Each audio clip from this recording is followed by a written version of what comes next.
We live in Brooklyn, baby. We live in Brooklyn, baby. We live in Brooklyn, baby. Welcome back, everybody, to Insanity Check Radio. This is Skilla Sauce. That's Cannon. Is 8 over there. That last story was, I guess, funny, depressing, if you looked into the grand scale of things. This particular story,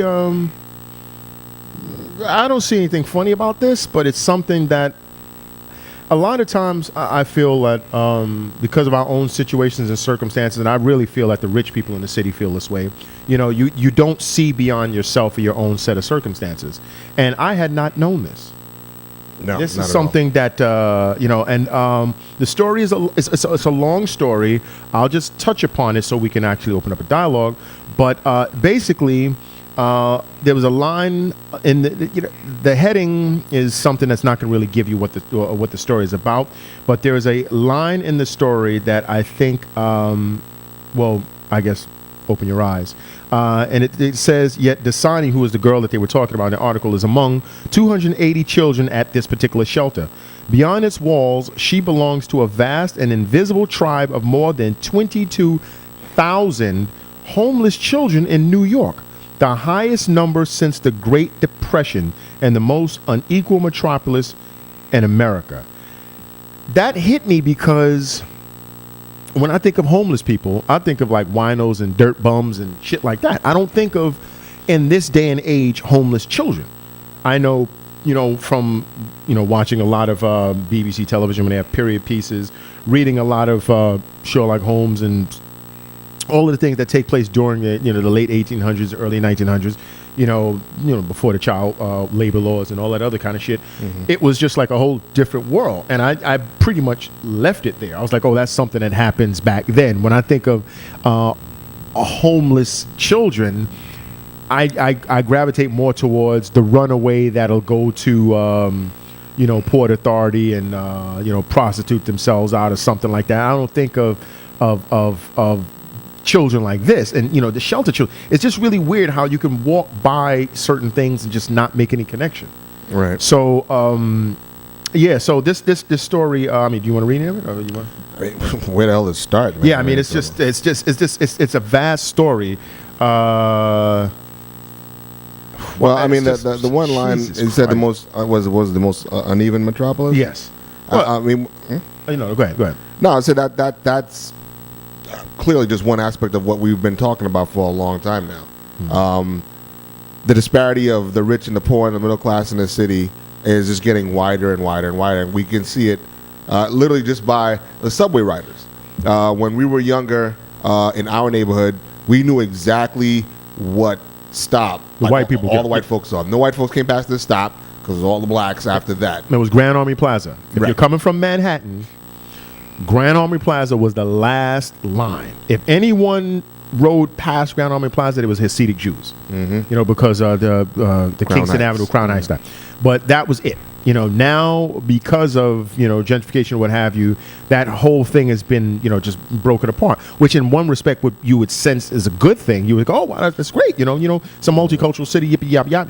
No, that's not how it is at its core, because a lot of people are being pushed out. It's not like they're voluntarily leaving, causing gentrification, because there's a lot of spaces. No, they're being drummed out. We've touched upon this on the show before. There are a whole bunch of other reasons, and that's just like a small smidgen of the disparity, and to what I feel is the impropriety going on to facilitate this divide, and still being, I guess, semi-aware of that. This was something that just was like, holy shit. I've known for a while. They said for a long time that it's mostly women and children that are in the homeless shelters. In New York City. So the numbers. No, I did not know the numbers. No, I didn't know. I didn't know any numbers like that. And but to come to think of it, because they're mentioning that this girl comes from Fort Greene, and if you're a black person living in Fort Greene now, most likely you've lived there for a while, because if you try to move back into Fort Greene, and once again, there's songs from the GZA, from Wu-Tang Clan, referencing the Fort Greene projects. You know, that was another one of those places in the city where you go there, you know, at your own risk and at your own peril. And now it's like some of the most expensive real estate in Brooklyn. So, wow, just dawned on me, there was an actual shelter on my auntie's block in Clinton Hill. Yeah, on that block, next to those. As a matter of fact, you've been on my auntie's block. You know the two mansions that they have on the block, right? Mm-hmm. Well, there's a small house in between my auntie's building and the two mansions. That small house was an actual shelter. It was an actual shelter. And I remember they used to have shelters up in Ebbets Field, as a matter of fact, because, you know, my bad luck, back when I was, you know, a young dude, I was going to get some drawers from this chick who I didn't know was a member, you know, lived in a shelter, but I ain't give a damn, you know, I want to get some drawers. And INS came and swept all the motherfuckers up, man. They were straight hating. The very next, she was slated to come over and give me some drawers, and lo and behold, the government came and fucked me again and ruined my chance to get some young teenage drawers. And yeah, so you see, poverty affects us in so many. Yeah, man, that shit. It comes. Yeah, that was a bad memory, man. That was right. You know, as a matter of fact, no, wait a minute. You've had some experience with those no, I'm not. No, let me not say that. Remember those horror creatures that we had to chase away with flaming torches? From your place? Yeah, man. Remember them? I had nothing to do with that. Yeah, motherfucker. I was filming a documentary. Yeah, you were filming a documentary, all right. You remember that? Oh, my God. Me, you, and old Lummox had to fucking beat these broads out like fucking driving out Frankenstein. Like literally driving out Frankenstein. I'm like, oh, my God. Oh, what were we thinking? Oh, that was a bad thing. But in any case, back to the story. So, I mean, you look at these images that you guys were seeing. It just... I don't know. You know, I'm with Bill Maher in the sense that, you know, a lot of times people they bend over backwards too much to children, you know, for children. But in situations like this, I'm like, wait a second. They didn't even get a fucking chance. Oh, yeah. You know, in situations like this, you know, like I you know, like child, you know, getting afflicted with cancer and coming out, you know, HIV positive straight out the gate. Don't, you know, things like that touches me because you didn't even have a chance to do anything.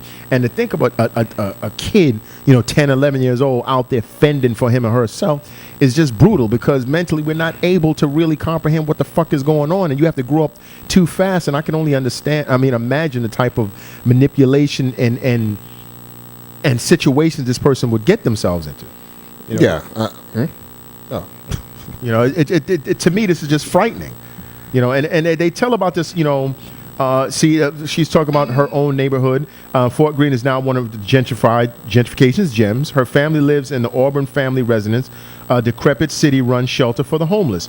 It is a place where mold creeps up walls and roaches swarm, with feces and vomit plug communal toilets, where sexual predators have roamed and small children stand guard for their single mothers outside of filthy showers. So the little kids have basically got to be the sentries I mean, what the fuck are they going to do? I mean, they just fucking kick the little kid in the fucking chest and do whatever they're going to do anyway. So I mean, the shit is sounding like third world conditions. Yes. Or right here in good old New York City. Oh my God. You know, one of the I mean, no one ever. I mean, I never really investigated this, but you remember when, you know, that Nazi Giuliani was the mayor of New York City, and, you know, one of his goals was to clean up all the homeless in New York, and a lot of homeless people did disappear. It was like, where the hell did he put these people? Yeah, where did the homeless go? Yeah, exactly. I mean, you know, who knows what he probably did? They probably sold their fucking body and organs. Who knows?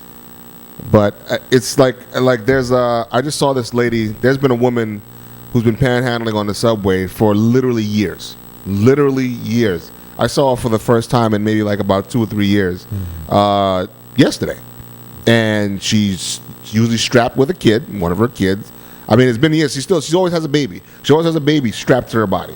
So either wait a second, what the fuck is that? What kind of scam is that? So wait a second, some ageless child? Is this shit like some animatronic baby? She's updated her sign that she has like 2 at home, and you know now this one strapped to herself. Man, I'm not trying to hear that shit because listen.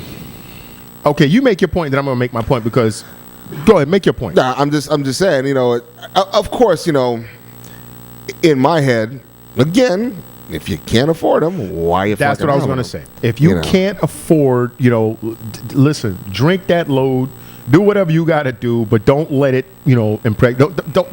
Don't do that. That's bullshit. If you know you're broke, do not have children. And if you have one child and the Lord doesn't come and save the day, because I've heard people say, oh, well, the Lord will provide a way. And if you realize that the Lord has been missing a couple of rent payments, then don't have any more. Because, reading this article, just going through it, like I said, it'll be up on all of the new fucking portals that we have.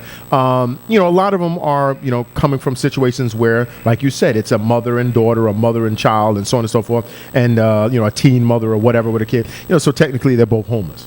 But if one maybe see, I don't know. I'm a bit biased because if it's a situation where you were living properly and some bad luck befell you and you were like, oh my God, I had a job and shit just went bad and the house burned down or I broke my arm and I got fired. That's one thing. But milking a system and all that other kind of stuff and putting, because I always said it's to me selfish to bring children into the world if you know that you can't pay for them. Just don't have them. Deal with it. Don't have them. Get a dog, get a cat, get something else. Don't bring a child in the world if you really know that you cannot afford it and you're looking for the dole to help the kid. Now, this is like slightly off the subject, but, that's just me. So in any of those cases, it's still the fucked up, issue that the children are homeless. It's still what we're talking about, focusing on, but how the child became homeless then becomes the new issue, and but these conditions obviously sound like something out of Gangs in New York. I mean, the shit, I can't, I mean, whenever you think you have it bad, you have to sometimes pull back and think that, someone has it worse. Always.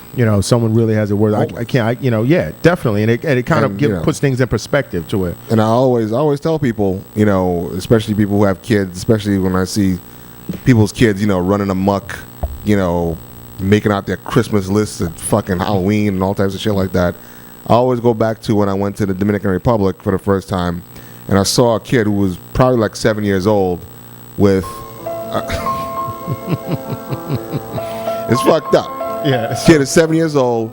We were driving down the roadway. He was standing there with a tire jack. I think... What, he was doing mechanic work? Roadside mechanic? He had a sign. Will fix flats. For food. 7 years old. 7 years old. Yeah. He wasn't more than 8. I know that. He wasn't more than 8 years old. So the kid was gonna fix your holy shit. And one of the cats that I was with was like, oh my God, I gotta bring my son down here because he's bitching about, not getting the Xbox, the PlayStation 2 or whatever the fuck it was at the time. And this kid is waiting to fix your flat for food. God damn, that's hardcore. So, and to think that, shit like that, I guess, I don't know if Americans probably still think they're too good for that type of shit, but these conditions sound like it's ripe. It's ready to have a whole string of little children on Broadway. I guess you ain't gonna fix your flat, but I don't know. Take the pictures for the fucking the tourist that's frolicking and spending fucking $50 for a latte. Yes, yeah. But this article, I'm really browsing through the shit. She has a lot of interesting points. It's touching some of the things that we spoke about and some of the stuff, the bureaucratic nonsense. So I'm just going to read a little. Hold on. We're gonna continue this. Yeah, we'll come back next segment. All right, 2 minutes. We try to